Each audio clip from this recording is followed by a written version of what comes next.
बैंकों के निजीकरण के खिलाफ आज और कल 2 दिनों के लिए सभी बैंक कर्मी, करीब 10 लाख बैंक कर्मी हड़ताल पर है और बड़े बड़े पोस्टरों पर लिखा गया है कि बैंक के निजीकरण की साजिश बंद करो। कौन कर रहा सर साजिश? भारत की सरकार ने बैंकों को निजीकरण करने का निर्णय लिया है। उसके खिलाफ पूरे देश में बैंक कर्मचारी और अधिकारी 2 दिनों की हड़ताल पे हैं। साजिश कौन कर रहा है? आपने लिखा है जो वहाँ बैंक के निजीकरण की साजिश बंद करो। साजिश कौन कर रहा है? साजिश सरकार के निर्णय को ही हम साजिश मानते हैं। सरकार साजिश कर रही है आप लोगों के साथ। बिल्कुल। तो आप 2 दिनों के लिए आपने हड़ताल किया है, लगता है कुछ फ़ायदा होगा इसका? हमको हड़ताल करना है। हर ट्रेड यूनियन होने के नाते सरकार की हर गलत नीति का हमें विरोध करना है और उजागर करना है क्या सही है क्या गलत है। हमारी नज़र में जो सरकार का निर्णय है वो गलत है। प्राइवेटाइजेशन जनता के हित में नहीं है, देश के हित में नहीं है, बैंक कर्मचारी अधिकारियों के हित में नहीं है, इसलिए हम उसका विरोध कर रहे हैं। चलिए, पूरी तरह से गलत आती रहती है। अब आप लोग आरोप लगा रहे हैं जो बैंकों को निजीकरण करना बंद करे सरकार। न केवल बैंकों को, पूरे सार्वजनिक क्षेत्र को प्राइवेट सेक्टर के हाथों में सौंपने की तैयारी ये सरकार कर रही है और ऑलरेडी स्टार्ट कर चुकी है। आपने एयरपोर्ट्स को देखा, रेलवे को देखा, बैंक को देख रहे हैं। जितने भी पोर्ट्स हैं उनको प्राइवेटाइज किया जा रहा है। रेलवे की ज़मीन बेची जा रही है। अगर प्राइवेटाइजेशन ही विकास का मानदंड होता तो बैंकों का राष्ट्रीयकरण नहीं होता। राष्ट्रीयकरण ही विकास के लिए किया गया था कि वो कुछ खास लोगों का विकास हो रहा था। अभी आम आदमी के विकास के लिए सरकारी क्षेत्र के बैंक चाहिए, इसीलिए लोग सरकारी क्षेत्र का बैंक आया, बीच में नेशनलाइजेशन हुआ। अब इसको वापस, उस पहिए को सरकार वापस घुमाना चाहती है कुछ खास लोगों के फ़ायदे के लिए, पूंजीपतियों के फ़ायदे के लिए, आम आदमी के इंटरेस्ट। कुछ खास लोग मतलब अंबानी अडानी इस तरह से जो कॉरपोरेट्स हैं जो बैंकों की वर्तमान स्थिति के लिए जिम्मेवार हैं, जो बैंकों का पैसा रखे हुए हैं और लौटा नहीं रहे हैं, उन्हीं को इन बैंकों को सौंपने की तैयारी हो रही है। मतलब अंबानी अडानी बैंकों का पैसा रख रखे हैं, लेकिन बीजेपी वाले तो सर लेके ही भाग गए, तो वो उनका क्या होगा? मतलब अंबानी अडानी तो कम से कम देश में है ना।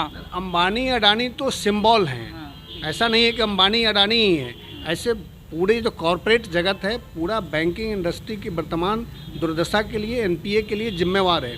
आखिर बैंक बिकेगा, बैंक जो पूरा अगर बिकेगा तो कौन खरीदेगा? अंबानी अडानी खरीदेंगे, बड़े लोग खरीदेंगे, कॉरपोरेट्स खरीदेंगे। जो मार्केट कैप है पब्लिक सेक्टर बैंक्स का वो 5,85,000 करोड़ है। अगर किसी के पास 6 लाख करोड़ है तो वो खरीद सकता है सभी बैंकों को, including state bank of India. तो किसके पास पैसा है? आपको पता है अडानी का एक साल में 12 लाख करोड़ बढ़ गया। एलन मस्क के भी ज़्यादा कमाए हैं दुनिया में सबसे ज़्यादा। और आपका इनकम घट गया, आम आदमी का इनकम घट गया। तो ये 12 लाख करोड़ में से 6 लाख करोड़ ले लेंगे तो पूरा 12 बैंक उनका हो जाएगा। आम आदमी तो खरीद नहीं सकता है ना। तो इसीलिए पूरे देश में आप लोग हड़ताल कर रहे हैं, इससे ग्राहकों को बहुत परेशानी हुई है। इस महीने में काफ़ी दिन बैंक बंद रहेंगे और 2 दिन और बैंक बंद है आप लोगों की हड़ताल की वजह से ग्राहकों को बहुत परेशानी हो रही है। क्या कहना चाहते हैं? हमको पता है ग्राहकों को परेशानी हो रही है, लेकिन ये लड़ाई भी ग्राहकों के लिए ही है। क्योंकि अगर बैंक प्राइवेटाइज हो जाएंगे तो आपको सर्विस चार्ज देना पड़ेगा। सभी जगह ग्रामीण क्षेत्रों में बैंक नहीं जाएंगे, प्राइवेट बैंक, सस्ते ऋण नहीं मिलेंगे। आपके सेविंग्स का इंटरेस्ट जो है उनकी मर्जी पे होगा।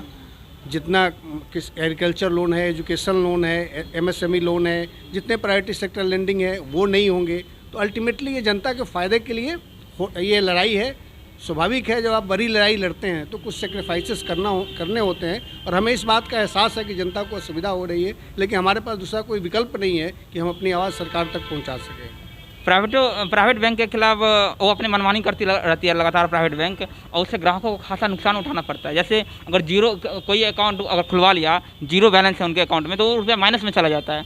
मतलब अगर हम 0 रुपया रख रहे हैं, हमारे पास पैसा नहीं है, तो माइनस में डाल देते हैं। तो लगता है प्राइवेट बैंक वाले मनमानी करते हैं, इससे ग्राहकों को नुकसान होता है। पूरी मनमानी है और वो आपसे पैसा वसूलते हैं अपने प्रॉफिट को इंक्रीज करने के लिए। उनका कोई सोशल ऑब्जेक्टिव नहीं है। और आप 500 रुपया लेके और 1000 रुपया लेके आप प्राइवेट बैंक में अकाउंट नहीं खोल सकते हैं। लेकिन नेशनलाइज्ड बैंक में कहीं भी आप जाएंगे, इवन 0 बैलेंस का अकाउंट भी खुल रहा है। लेकिन ये सरकारी बैंक में ही संभव है, प्राइवेट बैंक में नहीं संभव है। हर चीज़ के लिए वो पैसा वसूलते हैं। इवन आप पैसा रखते हैं उसके लिए पैसा वसूलते हैं। तो स्वाभाविक है आम जनता इतना पैसा लाएगी नहीं। भारत की 70% जनता सामान्य जनता है, गरीब जनता है, वो कहाँ से पैसा लाएगी कि प्राइवेट बैंक में जमा करेगी और उसका फ़ायदा लेगी। सवाल रहेगा, क्या कहना चाहिए? हमारी मांग है कि सरकार जो घोषणा की है जो प्राइवेटाइजेशन का, उसको वापस ले सरकार। चलिए बहुत बहुत धन्यवाद। ये वो बैंक कर्मी थे जिनका साफ साफ मांग है, जो सरकार जो निजीकरण करने जा रही है बैंक को, उस मांग को वापस लेना चाहिए सरकार से। मेरा नाम वरुण झा है, कैमरे के पीछे प्रत्युष कुमार सिंह है। आप जनता जंक्शन देख रहे थे, बहुत बहुत धन्यवाद।